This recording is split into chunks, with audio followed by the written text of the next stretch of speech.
We're doing Ezra. Finally.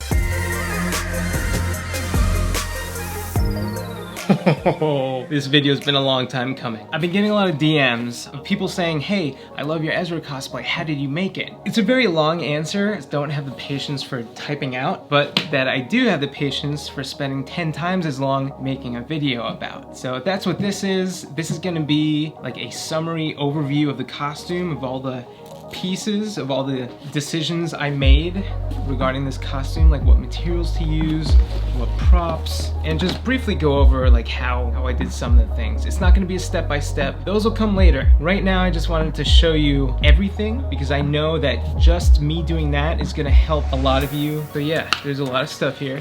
Ooh! Almost forgot this down. I've been trying to open this forever. This is a package I got from a popular cosplayer on Instagram, Rey Kennex. But it's actually kind of a sad story. Her cat, Kennex, was going through some health issues. The surgeries, all the medical stuff that it would have taken to heal him would have taken a lot of money. So she was trying to like sell prints, props, pieces of cosplay that she just had laying around, I guess, to try to raise money for these surgeries. But unfortunately, it was nicer to actually put him down. Before that happened, I did want to help, so I purchased some prints, and I still haven't opened them. But Rey, I hope you're doing well. I hope you can find some comfort in knowing that Kennex is in a better place and that you have friends who are willing to support you and who care. And also, no one's ever really gone. It's just cardboard. No, I'm just kidding. It's back here. Ooh, that looks so good in real life. Look at that. That is badass photo. Whoever took this from one photographer to another, you're doing God's work. This is amazing. Oh, and we got a note. To my space son, may the force be with you. That's kind of an inside joke. She does a really great Hera cosplay, and we're doing like a little small movie together. It's called Doom, where I play Ezra and she plays Hera. John Rodriguez, aka Alpha Ignition, plays Kanan, and Kiefer Jenkins plays director. He's the man behind Jet Streak Inc., the production team behind the short film, and he actually hasn't even told me when this comes out. So I will link his channel up here for you. So go subscribe to him right now before you forget, because this is his movie. It's not mine. It's not gonna be on my channel. You have to go to his. Anyways, whew. Okay, so here we are. I just laid out the full costume on my desk, and I will go over each and every one of these in more detail, but quick overview. We got the boots with the same foam that I used to create these shin guards. We got the jacket. This was the most time-consuming, most difficult out of everything. We got these brown pants, which I got from LL Bean, and I was super excited for them because look at this. It comes with like a little orange strip. I saw that and I was like, sold. Next up, we got some gloves here. These also took a ridiculous amount of time. Here is the wrist com, which this is like a 3D print that I got off Etsy, so I can't take credit for this, but I did paint it. And the leather wrist strap, I did make from scratch. I mean, not like from scratch, like I didn't make the vinyl. I don't know how to hide a cow or whatever. I have no idea how that's made. I understand it's fake. It's fake leather. We got the lightsaber, which I got from Saber Forge. We got, I don't even know what this is called. This is a belt. This is the belt buckle. Then we have a DL44 blaster over here. We got the scarf. This also took a ridiculous amount of time. I do want to redo that because it's super uncomfortable and just not practical to wear at all, but I've been putting it off because it was so difficult. And then lastly, we have the armor. It's shoulder armor. And yes, this is Taylor Gray's signature. He's the voice actor for Ezra, in case you didn't know. Oh, and there's one other, this stuff, which I'll go over when I go over the pants. We're starting off with the boots. I don't know what I'm doing. We got the boots and the shin guards here because they're essentially just the same thing. So starting with the boots, I didn't make these. These are Timberlands. I've had these forever. They're super beat up and dirty and rugged looking and perfect, I think, for an Ezra cosplay. Plus, it also meant that I didn't have to spend even more money on this costume for new boots. So we got shoe armor here, which I think I Velcroed. I'm gonna keep that there because I'm pretty sure it's glued. The shin guards, these are just foam. Here's an example. It's called the EVA foam. This is a very popular cosplay material. I actually have on my Instagram a highlight of me making this. So if you want to check that out, go check out my Instagram highlight. But yeah, you make a pattern in the foam, you cut it out, you prime it, and then this paint is just airbrush. First time I ever used an airbrush, and it took forever. Is this supposed to take forever? Anyone? This took forever, especially these orange strips. You wouldn't think it because it's so small, but I probably did, like, this is 15 coats. Yeah, and then these just wrap around my leg and they stay there with Velcro. I'm being the opposite of delicate right now because foam is very flexible, and if it loses its shape, you can always get it back with a heat gun and just like reshaping it, and all the wrinkles will just disappear. It's amazing. It's a really cool material. We got the pants. The first time I wore my cosplay out in public, I used these terrible brown, uncomfortable pants that came with like a $25 Obi-Wan costume, and I could hardly move. Like, going up and down stairs was a struggle. But these, I got these at LL Bean. They stretch and they're durable and they just feel right. You know what I mean? Plus this orange stripe, it's just, Along with the pants come these things. These don't come with the pants, I bought them, but they go underneath the pants. I forget what these are called. Shirt stays. You basically put your leg, like this goes around your leg like that, and then these things are clamps that clamp it down on your shirt. Like, pretend that's my shirt right here, so that your shirt is always taut like that. You know how, like, if you're wearing a dress shirt with like dress pants and something, as soon as you go like that, just everything just flies out, and then you gotta... Not with these. These are made for like that exact situation, but they're amazing for cosplay also. Kind of embarrassing that I'm even showing you that I wear these, but I wouldn't be able to live with myself if I didn't at least mention them, because they're amazing. I highly recommend them. Get over the embarrassment and treat yourself. I got them off Amazon. Kind of expensive, they're like 45 bucks, but I'm pretty sure I saw cheaper ones.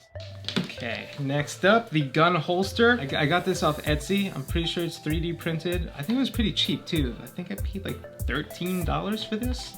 I couldn't find an exact Ezra replica, so this is the closest that I could come up with. And then on the left thigh is just padding for the lightsaber so it doesn't scratch up your left leg. Good thinking, Ezra. And then here is the belt buckle.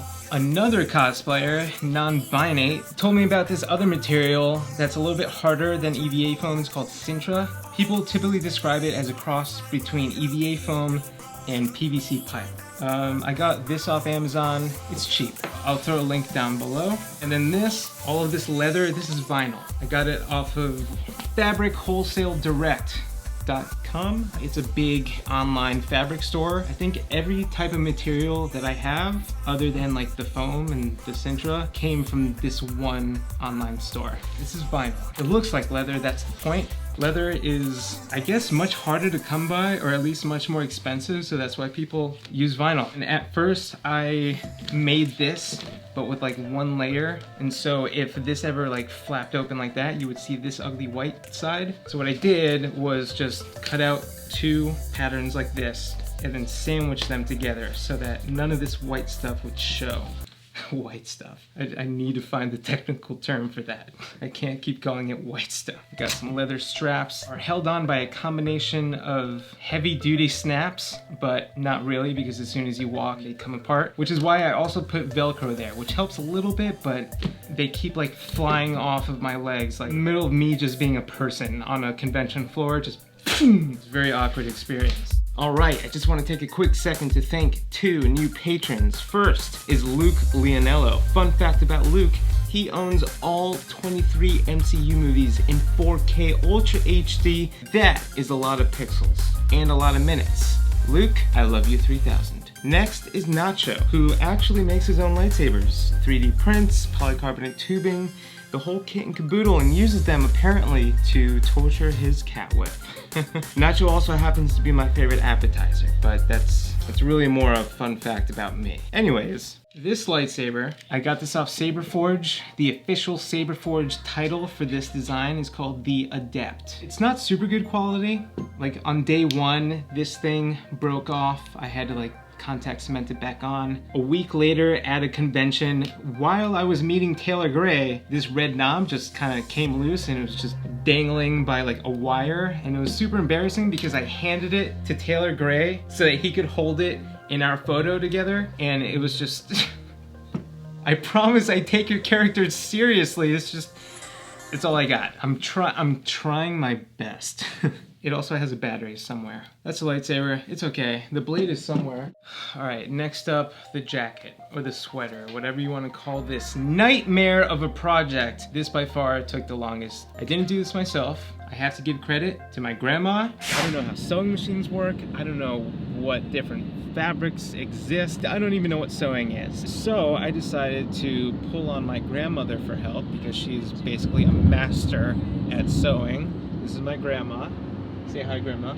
Hi. She did most of this, to be honest. I was basically just the model. Here's why it was so difficult for me to work with. A, I had never sewn anything before in my life, so this was all new to me. B, the stretchier something is, typically the harder it is to sew.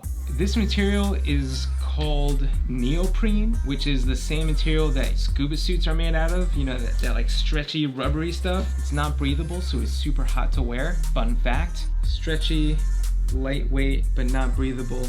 Yellow, orange, the brown.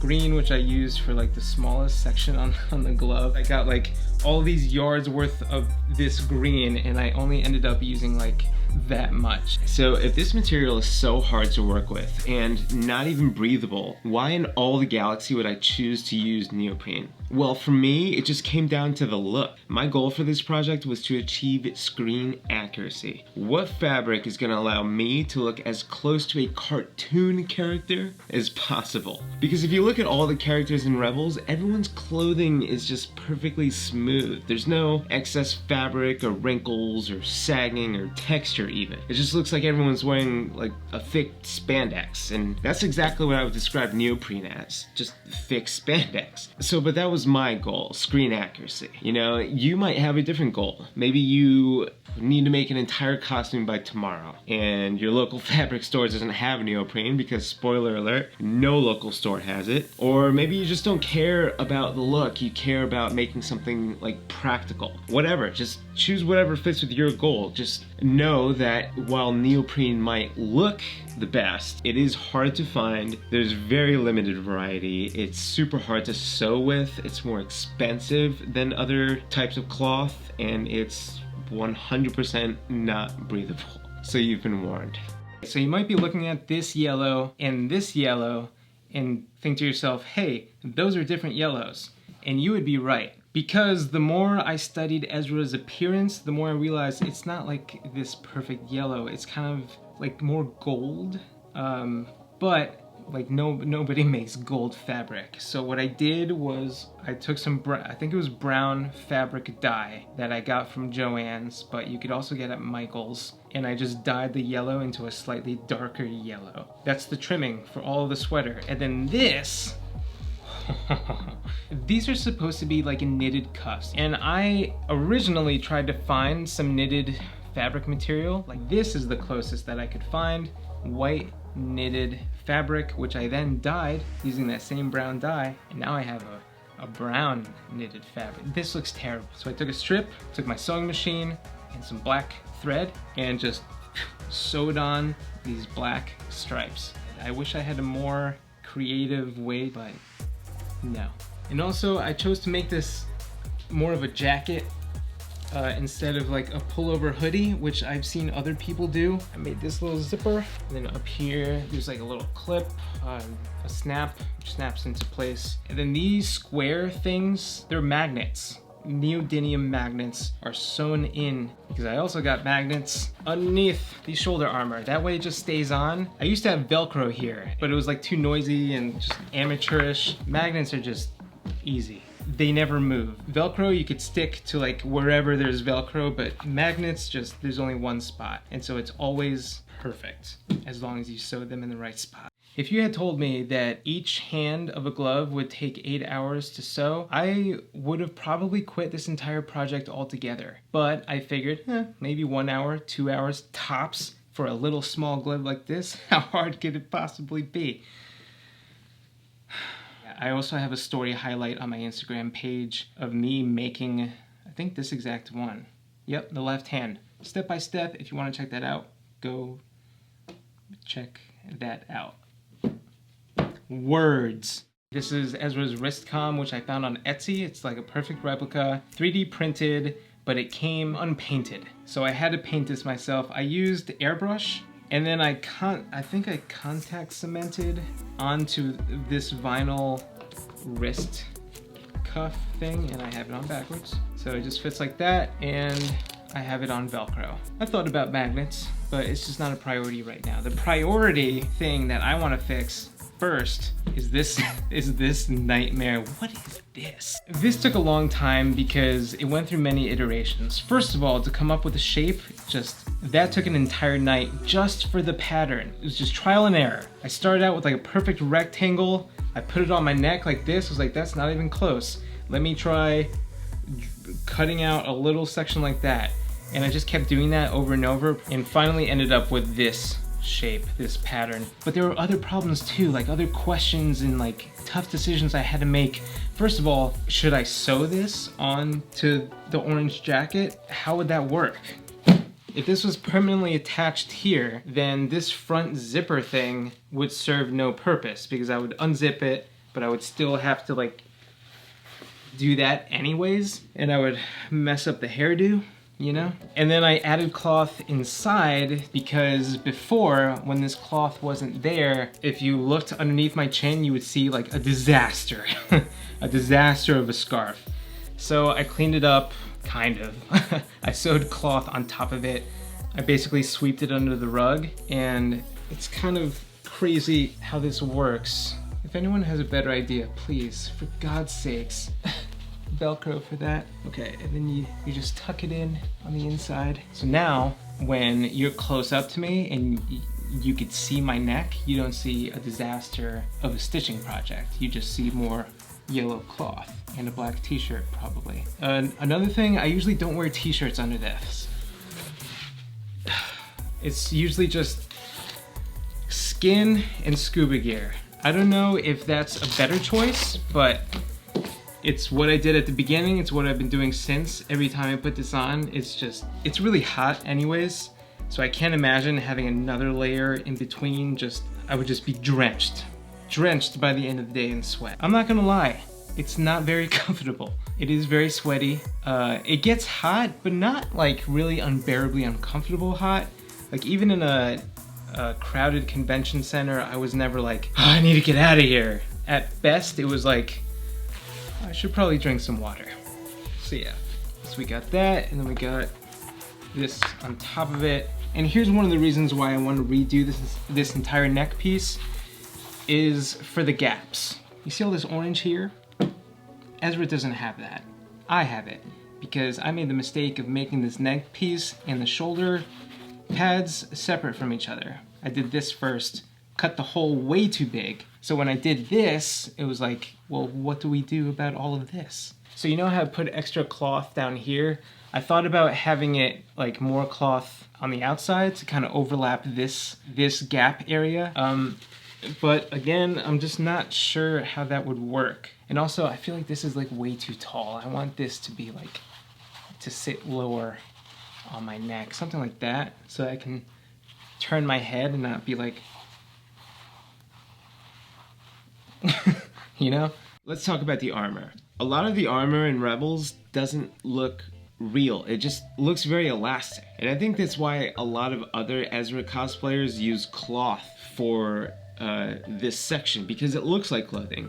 It's flexible, it moves and like stretches, so it's easy to mistake it for cloth. But to me, cloth just never made sense. I always assumed it was a byproduct of the animation style. Why would there just be extra cloth there on Ezra's shoulders? Is it fashion? I don't know, maybe. But then I looked at armor worn by other characters. Specifically, I looked for pieces that there was no question as to whether or not it was supposed to be armor. Like Sabine's armor, for example. Mandalorian Beskar, known for its strength. Look at her shoulders. They're just completely elastic. It's not rigid at all. So why should Ezra's, you know? And like, since Ezra was always on the front lines, always taking fire, you know, like, wouldn't he need some sort of armor? Well, yeah. So I went for it. And my thinking was confirmed at Star Wars Celebration when I met Ezra himself, Taylor Gray. While I was wearing my full costume, I asked him to his face, hey, is this supposed to be armor or cloth? And he said, you know, I wondered the same thing for a while, but one day I just asked Dave and he said it was armor. Filoni and Ezra themselves said that this is armor. So there you go. So that is about it. It's one hell of a thing. For anyone interested in seeing a more detailed instructional guide on how to make any of these pieces, let me know down in the comments what you want to see first, because I'll be honest, I will probably put it off for a very long time, and when I finally get to it, I'll probably start with the easiest thing, like how to make Ezra's belt buckle. So yeah, let me know what you guys want to see first, and I will try my best to prioritize that video in the future. But until then, you will subscribe to my YouTube channel. We will keep on living Star Wars for you. And I will see you in the next video.